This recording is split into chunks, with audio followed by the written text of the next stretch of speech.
Hello, everybody. My name is PolyAnnie. I'm a multidisciplinary artist that focuses on the erotic arts.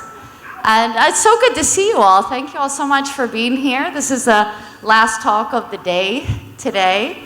And so we're going to talk about NFTs in the adult industry. So I'm going to give you a little bit of background about myself and why I'm even here and how I even got into this. So like I said, I'm a multidisciplinary artist, and focus, of course, at the time being is the erotic arts for the last 2.5 years. So I got into NFTs as a way to diversify my income and how I was earning value. And I was also on a quest to find solutions to censorship, income inequality, and individual data ownership. So as an adult content creator, there's like a whole level of bullshit that we go through. You know, sex workers of all kinds throughout history go through just to be able to present a very natural part of the human experience, which is sexuality. And so mostly when people think about porn or adult content, it's almost always viewed through the lens, you know, of what men want to see, and a very kind of narrow-minded expression. And so, personally, I'm a sapiosexual. I express my sexuality through my creativity, which is why I started the PolyAnnie brand as a way to explore sexuality in my own unique way. And so when somebody, one of my Twitter followers, after dealing with lots of censorship, losing large accounts, somebody nudged me towards NFTs. And so in September of 2020, I started creating erotic NFTs, and I did a lot of experiments. And so some of those experiments were, you know, creating NFTs that had unlockable content, you know, NFTs that, you know, offered experiences or one-on-one things that were backed by physical art and that kind of thing.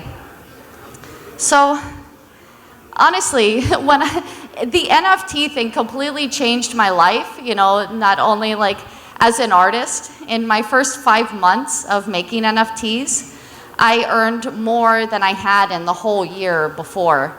And I was also able to be very generous with that. And you know, the first 5 months of making NFTs, I wasn't really paying attention. I wasn't doing it for the money at that time.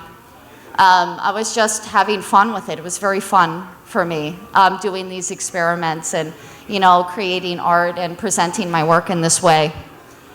And even though after that first 5 months, when I finally did some bookkeeping and I wanted to see exactly how I had done, I realized that I had far outperformed.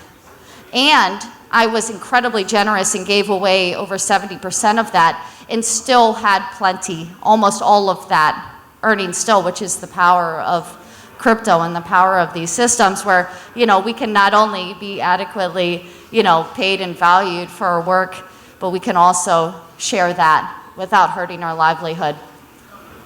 So some of the problems, you know, faced by adult content creators is one, censorship.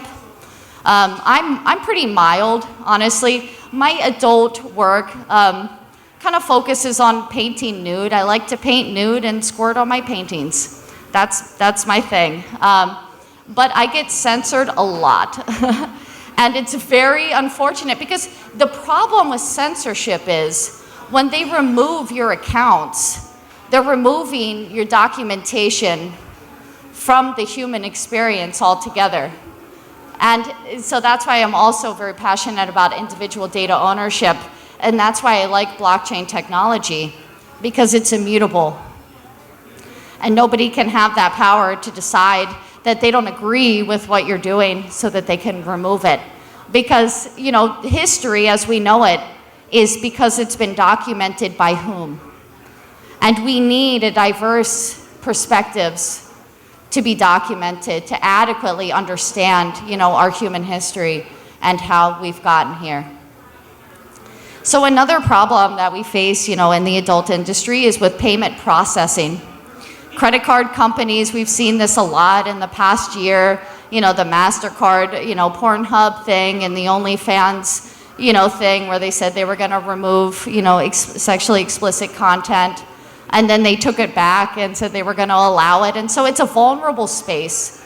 Sex workers, adult content creators, erotic artists, we're very vulnerable. And even banks have been known to refuse service to sex workers. And what's really cool about presenting erotic work as NFTs is you can almost hide under the artist. And that keeps you safe as an adult content creator to be able to be like, no, I'm an artist. And that's a lot safer than being like, I'm a porn star. So in the time, the last over a year that I've been creating these adult NFTs, I've had the opportunity to work with, different companies developing in the space, because when I started making adult NFTs was really before people knew about NFTs or, the platforms didn't have any regulations. And it was, once, Beeple made that $69 million sale and a lot more attention came to the space, it became obvious that, adult-specific content needed a house and a place to be safe. So, let me go back to the problems. To do all of this in 10 minutes is crazy. And you guys are quieter than I've heard you all in here all day, so I super appreciate that. Thank you. So another, problem in the adult industry is piracy. But if I sell my content as an NFT, so what I do is I'll make a collage, right? And then it comes with an unlockable folder of content. Say you buy that. You can resell that NFT, reselling my content, and in no other context would that be acceptable. Like if somebody were to order a custom video from me, it would not be appropriate for them to share that or to monetize from it. So it really, NFTs also help to change and improve the supporter-creator relationship, where I want the people who buy my work, if they want to also benefit and profit from that. And so you really can turn your supporters, your fans, into investors. And so it really can help, I feel like, at least a little bit with the piracy issue. Another big issue that's not really talked about in the adult industry is the mental health issue. A lot of sex workers get into it because, maybe they're just more sexually inclined. Maybe they're just more, sexual people.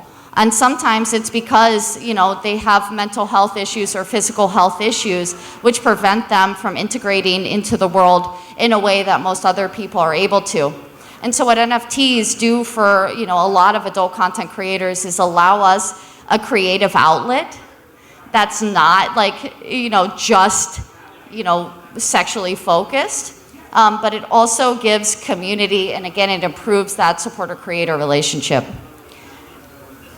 So, what NFTs can really do for adult content creators, and we've been seeing the rise of this more, it started with platforms like OnlyFans, which allowed sexual expression to be, expressed, monetized from outside of the traditional kind of porn realm, where now we get access to a wide range of sexual diversity, which I feel is very important for a healthy society. Because people like me, I don't even watch porn because there's no porn really being created at this time for people like me who get turned on by creativity or intelligence or smart people talking, right? So now we have more of an outlet for expressing and monetizing, beyond what you would think of, as sexual content, because there will always be somebody who matches you there. If you have an attraction or a fetish or something like that, and no matter how weird it is, there's always going to be somebody that also has that same thing. So I'm down to 12 seconds and 10. Thank you all so much for the talk. My name is PolyAnnie. You can find my work. I'm an NFT liaison, brand ambassador for XXX Nifty, but I also have work on Treat DAO, Unique Fans, Yeah, Treat Dow's been here with the table. So yeah, it's been wonderful. So thank you. If you'd like to learn more, we definitely need more collectors for the adult arts. You know, a lot of people support it, but behind, you know what I mean, behind a curtain. But we need more people to be bold and confident in their support of the adult arts. So